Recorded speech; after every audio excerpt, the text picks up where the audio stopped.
제가 가진 성경으로 신약 성경 302페이지에 있습니다.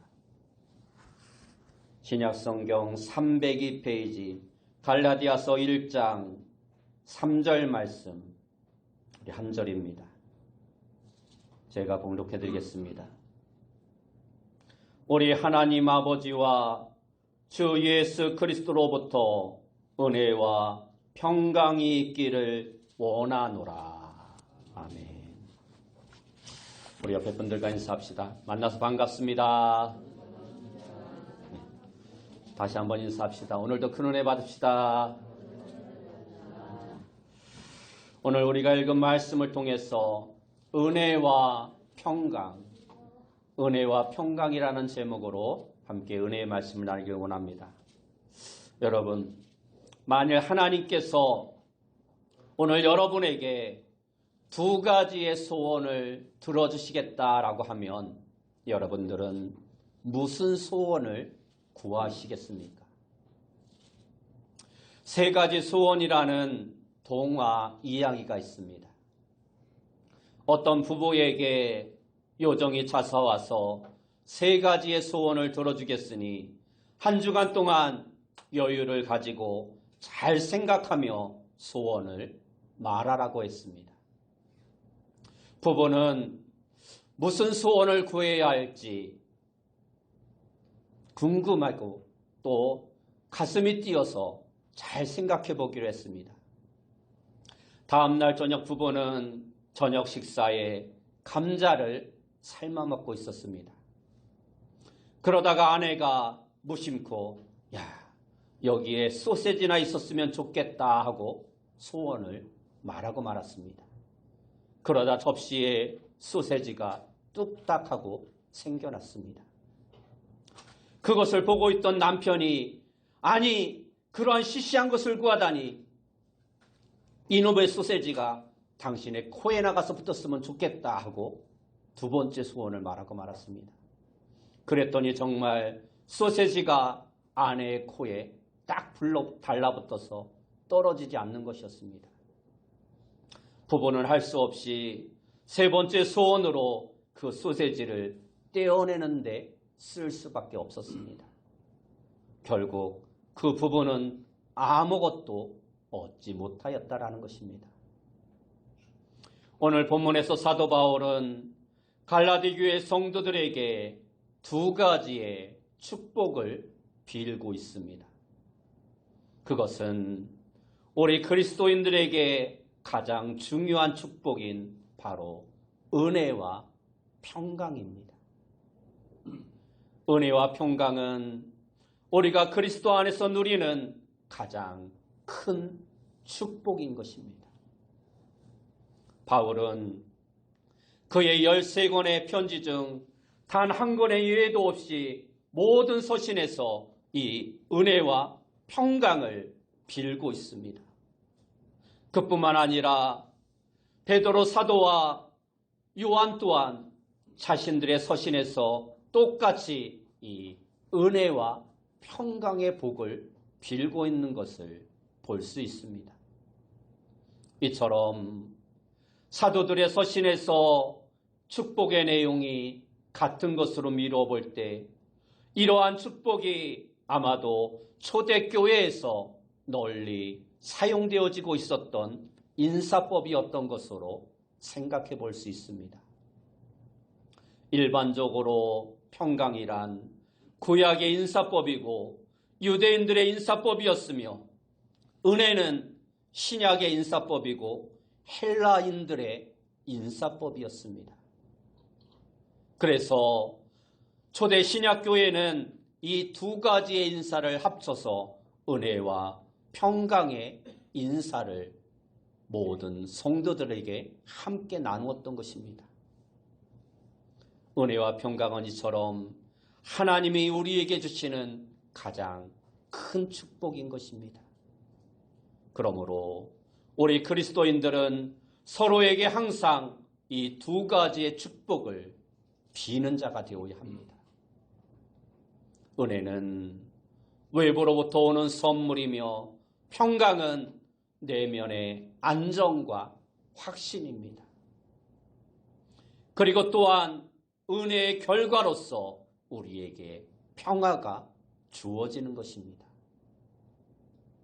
오늘 말씀을 통해서 은혜가 무엇이고 평강이 무엇인지, 그리고 우리가 어떻게 은혜와 평강을 누릴 수 있는지를 살펴보면서 이 두 가지의 축복이 우리 모두에게 충만하시기를 기원합니다.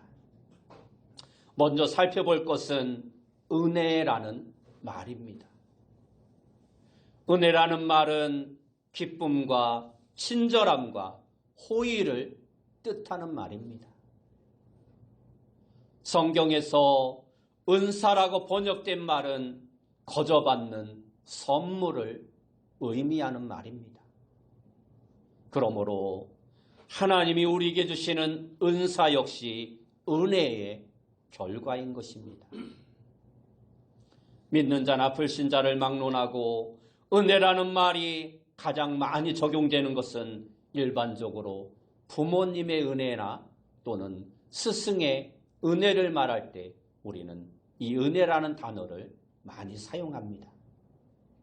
이처럼 은혜를 말할 때 부모님의 은혜가 강조되는 이유는 부모는 자식에게 어떠한 대가도 바라지 않고 뭐든지 베풀고 자신을 희생하기 때문입니다. 그것이 바로 은혜인 것입니다. 이러한 이유로 인하여 인생 최고의 축복은 은혜를 받는 것이라 말할 수 있는 것입니다. 이것은 아무 이유 없이 다른 사람이 나를 좋게 보아주고 호의적으로 대해주는 것입니다.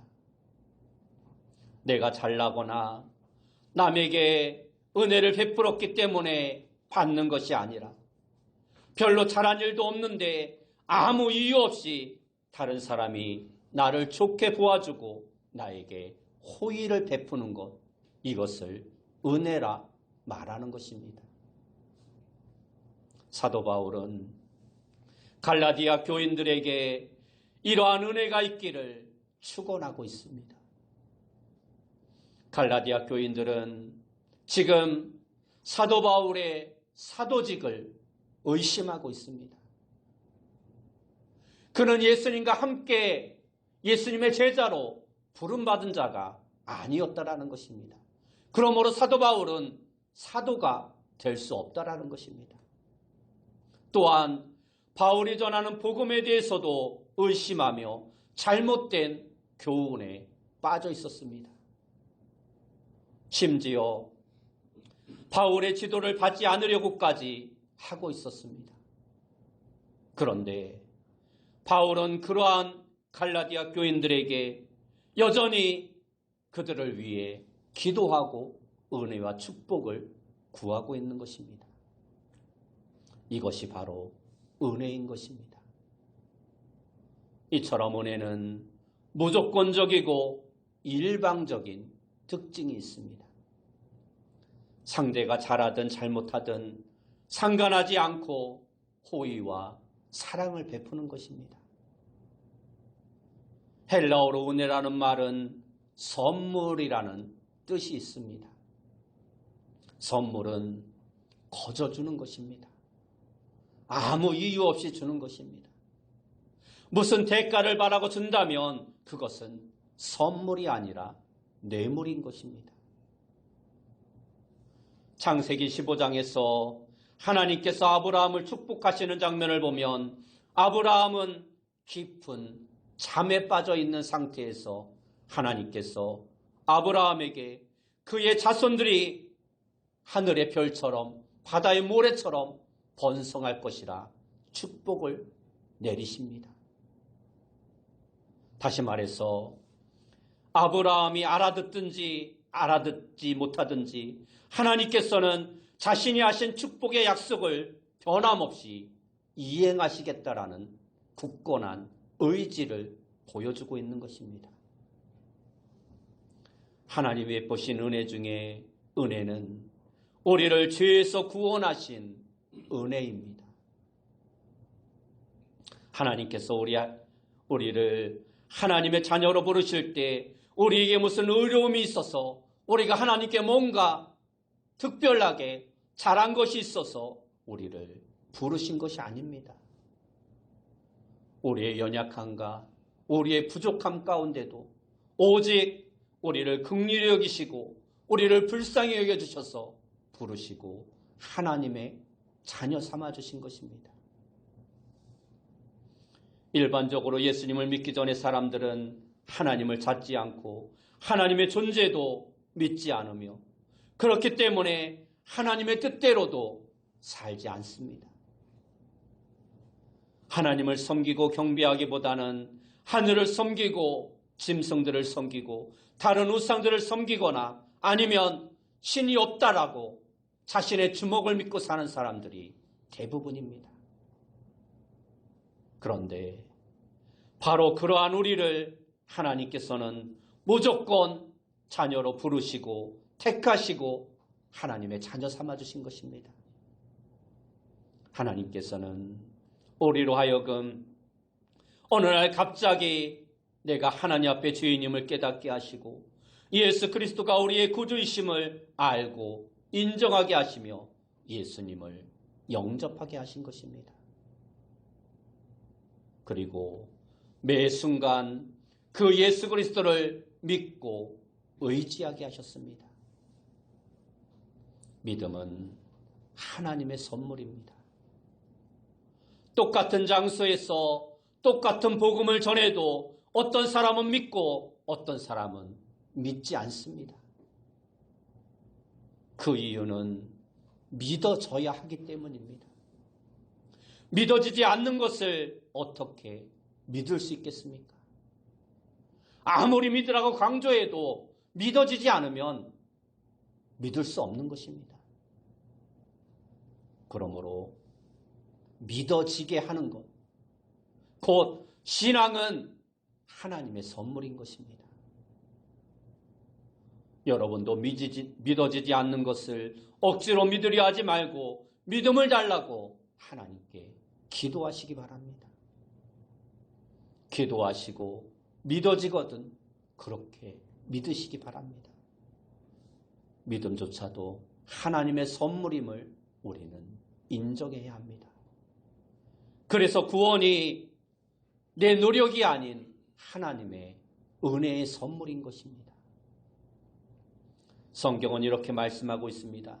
로마서 4장 6절에서 8절 말씀해 보면 일한 것이 없이 하나님께 의로 여기심을 받는 사람의 복에 대하여 다윗이 말한 바 불법이 사함을 받고 죄가 가리어짐을 받은 사람은 복이 있고 주께서 그 죄를 인정하지 아니하실 사람은 복이 있도다 함과 같으니라.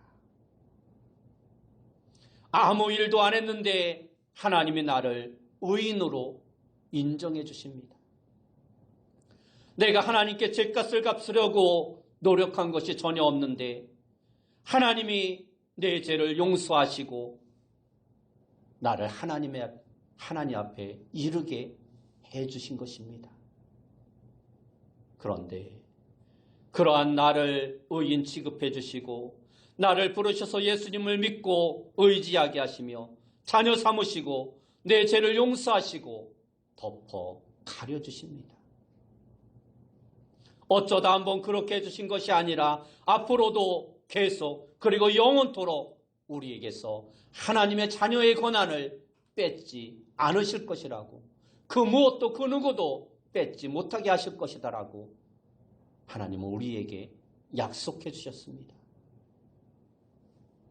설령 내가 실수하고 실족할지라도 다시 돌이키게 하시고 회개하게 하십니다. 그래서 언제나 하나님의 자녀된 그 지위를 잃지 않게 영원토록 간직하게 하십니다. 이 얼마나 크고 놀라운 은혜입니까? 하나님은 지금도 매일매일 매 순간 우리에게 이처럼 은혜를 베푸시며 우리의 심장이 뛰게 하시고 움직이게 하시는 분이십니다. 우리가 우리의 삶을 즐기며 감격하게 하시고 하나님을 경배하고 찬양하게 하시는 분도 바로 하나님이십니다. 지금 우리에게 있는 모든 것들을 돈으로 살 수 있다라면 우리는 과연 무엇을 살 수 있겠습니까? 우리의 생명을 돈 주고 살 수 있습니까? 마음의 기쁨을 돈으로 살 수 있습니까? 평안을 살 수 있습니까? 사람의 인품이나 지혜를 돈으로 살 수 있습니까? 사랑하는 마음을 돈으로 살 수 있습니까? 인생의 운명을 우리가 돈으로 살 수 있습니까? 그 어느 것도 돈으로 살 수 있는 것이 없습니다. 이러한 것들은 오직 하나님의 은혜로만 우리에게 주어지는 것입니다. 내 노력에 상관없이 하나님께서 은혜로 우리에게 주시는 것입니다. 왜? 너무나 귀한 것들이기에, 값으로 살 수 없는 것들이기에 하나님이 은혜로 주시는 것입니다. 그뿐만 아니라 우리가 사람에게 받는 은혜도 실상은 하나님이 베푸시는 은혜로 말미암는 것입니다. 어떤 사람은 일평생 살면서 좋은 사람을 많이 만납니다.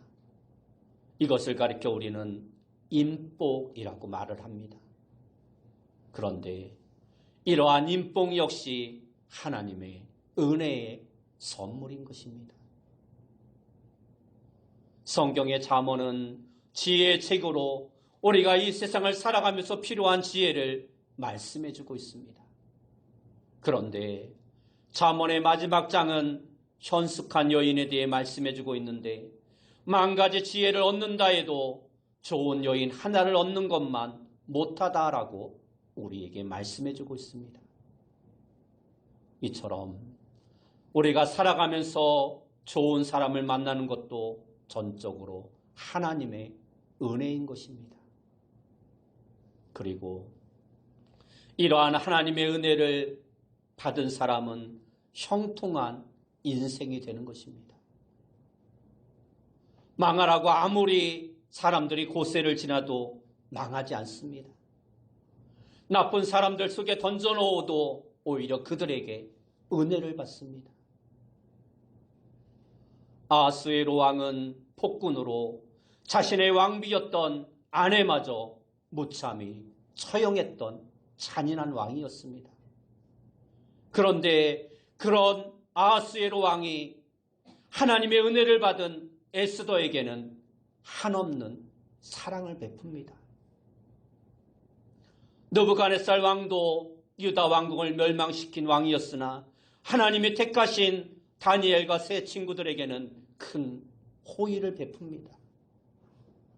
이처럼 하나님이 은혜를 베푸는 사람은 어떠한 상황에서도 누구를 통해서도 은혜를 받게 하시는 것입니다. 그러나 반대로 하나님이 낮추시면 높아질 사람이 아무도 없는 것입니다. 뒤로 자빠져도 코가 깨진다라는 말이 있습니다. 신명기 28장을 보면 하나님께 순종하는 자의 축복과 불순종하는 자의 저주의 내용이 상세하게 기록되어져 있습니다. 여기에 보면 하나님이 낮추시고 저주하는 자는 대낮에도 덧없는 인생이 되고 만나는 사람마다 도움을 주지는 않고 빼앗고 해치려고만 하며 뭔가를 성취해도 그것을 자신이 누리지 못하고 오히려 남들이 대신 누리며 항상 불안하고 쫓아오는 사람이 없어도 늘 도망다니며 모든 사람이 자신을 해하려고만 하는 것 같고 그래서 사람 만나는 것을 두려워하여 항상 근심과 걱정 가운데 살아간다라고 말씀하고 있습니다. 은혜로운 인생은 내가 무엇을 얻으려고 발버둥치지 않습니다. 저절로 모든 일이 다 잘 돌아가기 때문입니다. 인복도 사물의 복도 환경의 복도 모두가 다 하나님으로 말미암아 하나님이 주시는 은혜로 따라오는 것입니다. 이처럼 은혜는 하나님에게서 우리에게 주어지는 축복임을 우리는 깨달아 알아야 합니다. 하나님의 긍휼, 하나님의 자비, 하나님의 사랑에서 모든 은혜가 우리에게 주어지는 것입니다. 그러므로 우리 그리스도인의 삶은 은혜의 삶이 되어야 하고, 그 은혜를 받기 위해서는 날마다 하나님과 가까이 하는 삶을 살아가야 하는 것입니다. 하나님이 주시는 두 번째 축복은 평강의 축복입니다. 그리스도인으로서 누리는 최대의 축복 중에 하나는 바로 평강입니다. 예수님께서 부활하신 후에 두려움에 떨고 있는 제자들에게 가장 먼저 주신 축복 또한 바로 이 평강이었습니다. 너희에게 평강이 있을지어다. 평강을 말하기 전에 우리가 먼저 포기해야 할 것이 한 가지 있습니다.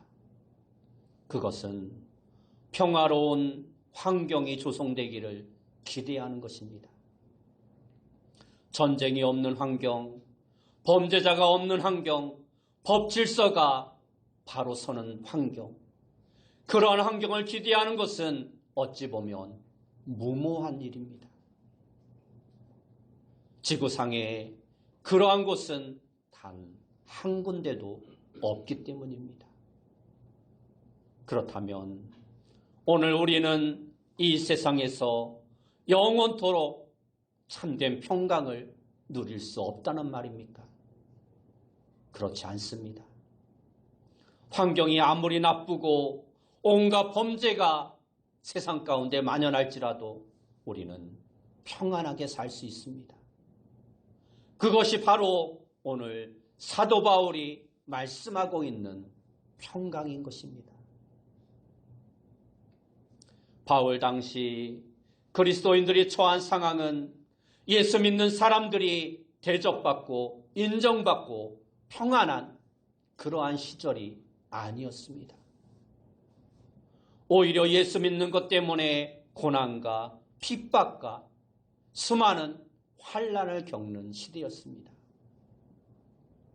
바울 자신의 인생 역시 환난과 고난의 연속이었습니다. 바울은 고린도서 11장 23절에서 27절의 말씀에서 자신이 당한 고난을 열거하며 이렇게 말씀하고 있습니다. 내가 수고를 넘치도록 하고 옥에 갇히기도 더 많이 하고 매도 수없이 맞고 여러 번 죽을 뻔하였으니 유대인에게 40에 하나 감한매를 5번 맞았으며 3번 태장으로 맞고 1번 돌에 맞고 3번 파손하고 1주야를 깊은 바다에서 지냈으며 여러 번 여행하면서 강의 위험과 강도의 위험과 동족의 위험과 이방인의 위험과 시내의 위험과 강야의 위험과 바다의 위험과 거짓 형제 중의 위험을 당하고 또 수고하고 애쓰고 여러 번 자지 못하고 줄이며 목마르며 여러 번 굶고 춥고 헐벗었노라 라고 말씀하고 있습니다. 그런데 이러한 모든 상황 가운데서도 바울은 평안을 누렸습니다. 바울은 언제 죽을지 모르는 감옥에서도 기쁨의 찬송을 부른 자였습니다. 매를 맞아 온몸이 고통스러운 상황입니다. 방석 하나 없는 차가운 돌바닥입니다. 햇빛도 들어오지 않는 지하 감옥에서 발목에는 쇠사슬이 묶여져 있습니다. 도저히 평안이라고는 찾아볼 수 없는 너무나도 절망적인 상황입니다. 그러나 그러한 가운데서도 그러한 상황 가운데도 바울은 평안함 가운데 기쁨의 찬양을 부르고 있는 것입니다. 그러면서 오히려 성도들에게 감사하라, 기뻐하라 말씀하고 있는 것입니다. 바로 이 평강이 오늘 우리가 구해야 할 진정한 평안인 것입니다. 우리는 주변 환경에 평안을 구하는 것이 아닙니다. 인류의 평화를 주십시오. 우리 사회가 평화로운 사회가 되게 인도해 주십시오. 물론 이러한 식의 평안도 구해야 하고 나라 민족을 위해서 우리가 이러한 기도를 해야 될 필요는 분명히 있습니다.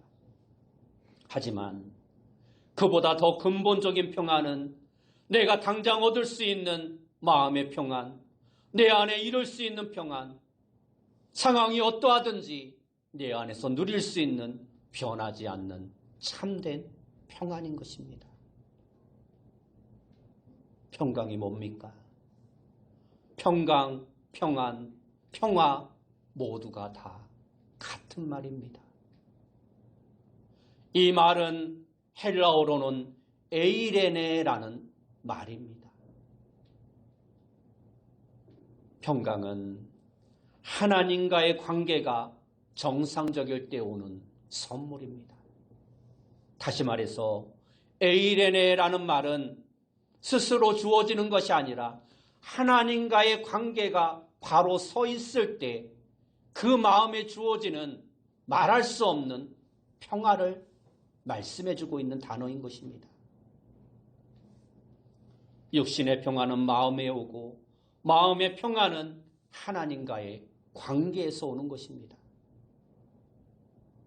그러므로 하나님과의 관계가 정상이면 영혼 깊은 곳에서 주어지는 참된 평안을 우리는 누릴 수 있게 되는 것입니다. 세상의 풍파가 아무리 심해도 평안을 잃지 않을 수 있는 것입니다. 그러므로 우리가 진정한 평안을 누리려면 먼저 하나님과의 관계를 바로 해야 하는 것입니다. 지금 우리는 어떻습니까? 하나님과의 관계가 정상적입니까? 나는 하나님을 안다고 말하고 있는데 하나님은 나를 모른다고 하지는 않습니까? 오늘 우리의 모습을 다시 한번 돌아보아야 합니다. 하나님과의 관계를 바로잡지 않고는 환경이 아무리 바뀌고 주변의 일들이 아무리 잘 세워져도 참된 평안을 누릴 수 없는 것입니다. 호화주택도 소용없습니다. 경호원이 격겁이 우리를 지키고 있어도 평안할 수 없는 것입니다. 왜냐하면 평안은 환경의 문제가 아닌 영혼의 문제이기 때문입니다. 그래서 평안은 물질이나 환경으로 지켜지지 않는 것입니다. 혹시 여러분 가운데 평안을 잃고 두려움과 근심과 걱정에 사로잡혀 있는 분들이 있습니까? 그렇다면 환경을 바꾸려 하지 마시고 먼저 하나님과의 관계를 바로 세우시는 성도님들이 되시기 바랍니다. 그러면 우리가 하나님과의 관계를 바로 하기 위해서 하나님이 우리에게 요구하시는 것은 무엇일까요? 그것은 먼저 내 죄를 회개하고 예수 그리스도를 나의 구주, 나의 하나님으로 영접하는 것입니다. 그리고 날마다 그 주님을 믿고 그 주님께 내 모든 것을 내어드리며 그 뜻에 순종하는 삶을 살아가는 것입니다.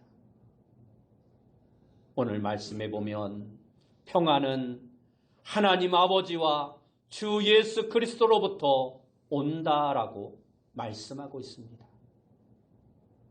그 이유는 우리가 받는 평안이 구원의 결과이기 때문입니다.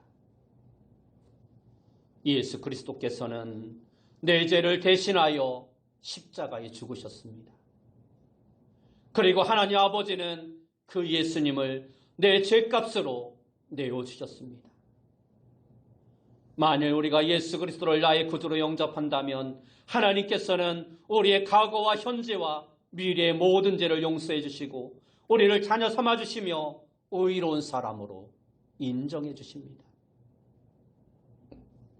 그렇게 늘 하나님과 함께 사는 특권과 하나님의 자녀의 지위를 얻게 될 때 우리는 우리의 인생 가운데 참된 평안과 기쁨과 즐거움을 온전히 누릴 수 있는 것입니다. 그러나 이미 그리스도를 영접했다고 해도 반드시 우리가 명심해야 할 것이 있습니다. 그것은 우리가 죄를 지으면 하나님과의 관계가 다시금 악화된다라는 것입니다. 하나님과의 관계가 악화되면 우리는 평안을 잃어버리게 됩니다. 그래서 성경 이사야 57장 21절 말씀에 보면 내 하나님의 말씀에 악인에게는 평강이 없다 하셨느니라 라고 말씀하고 있습니다. 악인에게는 평강이 있을 수 없는 것입니다. 죄인에게는 평강이 있을 수 없는 것입니다. 그러므로 우리가 그리스도인으로서 하나님이 주시는 참된 평안을 누리려면 먼저 죄를 멀리하는 자가 되어야 합니다. 하나님이 금하신 것은 하지 말아야 하고 하나님이 하라고 명령하신 것을 열심히 행하는 자가 되어야 합니다. 혹시 부지중에라도 죄를 지었다라면 최대한 빨리 회개하고 하나님의 은혜를 구하는 자가 되어야 합니다. 우리는 하나님의 자녀이기 때문에 하나님께 벌을 받을까 두려워할 필요가 없습니다. 회개만 하면 다 용서해 주십니다. 간혹 하나님께서 우리에게 그 죄에 대한 책임을 물으실 수도 있습니다. 그러나 그것은 우리가 얻는 평안에 비하면 아무것도 아닌 것입니다. 또 한 가지 중요한 것은 평안을 도둑맞지 말아야 합니다. 평안은 마음 깊은 곳, 영혼의 상태에서부터 나오는 것입니다. 그런데 이렇게 우리의 마음 깊은 곳을 파고들어 도둑질하는 자가 있습니다. 바로 사단마귀입니다. 시편 71편 10절과 11절 말씀에 보면 내 원수들이 내게 대하여 말하며 내 영혼을 엿보는 자들이 서로 꾀하여 이르기를 하나님이 그를 버리셨은즉 따라잡으라 건질 자가 없다 하오니 라고 말씀하고 있습니다. 이처럼 마귀는 하나님이 너를 버렸다, 너를 건질 자는 이제 아무도 없다라고 말하며 우리에게 다가옵니다. 우리를 유혹합니다. 야, 내가 하나님 앞에 기도했는데 응답되지 않았잖아. 하나님은 없어. 하나님이 너를 버리셨어라고 우리의 마음 깊은 곳에서부터 하나님을 의지하는 마음을 빼앗아갑니다. 하나님을 의심하게 하고 하나님을 의지하지 못하게 하고 믿음을 의심으로 바꾸며 하나님 대신 환경을, 주변을 바라보게 합니다. 그러므로 우리 그리스도인들은 가능한 세상의 소식통을 잘라버려야 합니다. 마귀가 가져다주는 소식을 잘라버려야 마음의 평안을 누릴 수 있는 것입니다. 어차피 이 세상은 우리가 뜻하는 대로, 우리가 원하는 대로 굴러가지 않습니다. 그러므로 환경을 바꾸고 세상을 바꾸려고 너무 애쓸 필요는 없는 것입니다. 그렇게 해도 세상은 바뀌지 않습니다. 내 인생도 내 마음대로 되지 않는데 세상이 내 마음대로 될 수 있겠습니까? 중요한 것은 먼저 내 마음에서부터 누리는 참된 평안인 것입니다. 다른 것을 지키려 하지 마시고 먼저 자신의 마음을 온전히 지키는 자가 되어야 합니다. 그래서 잠언 4장 23절 말씀에 보면 모든 지킬 만한 것 중에 더욱 내 마음을 지키라. 생명의 근원이 이에서 남이라 하고 말씀하고 있습니다. 마귀가 전해주는 소식만 안 들어도 우리는 지금보다 몇 배는 더 평안한 삶을 살아갈 수 있는 것입니다. 그러므로 사단 마귀에게 우리의 영혼의 자유, 마음의 평안을 빼앗기지 말아야 하는 것입니다. 오늘 우리는 하나님이 주시는 두 가지 축복에 대하여 살펴보았습니다. 첫째는 은혜의 삶입니다. 그리고 둘째는 평강의 삶입니다. 여러분 모두가 하나님이 주시는 이 두 가지의 축복을 받아 누리며 일평생 은혜로 평강 가운데 살아가는 복된 성도님들이 다 되시길 예수님의 이름으로 축원합니다. 기도하겠습니다. 사랑하는 주님, 감사합니다. 우리 모두가 하나님이 주시는 은혜와 평강으로 말미암아 세상이 어떠하든지 하나님의 참된 위로와 평안을 통하여 우리 마음에서 참된 하나님이 주시는 위로를 받아 누리는 자 되어줄 수 있도록 인도하시고 그 마음의 평안을 세상 가운데 나누고 증거하는 삶을 살아갈 수 있는 자 되어줄 수 있도록, 그리하여 어디에서나 빛과 소금의 사명을 감당하는 귀한 성도님들 다 되어줄 수 있도록 인도하여 주옵소서. 예수님의 이름으로 기도드리옵나이다. 아멘. 교회 소식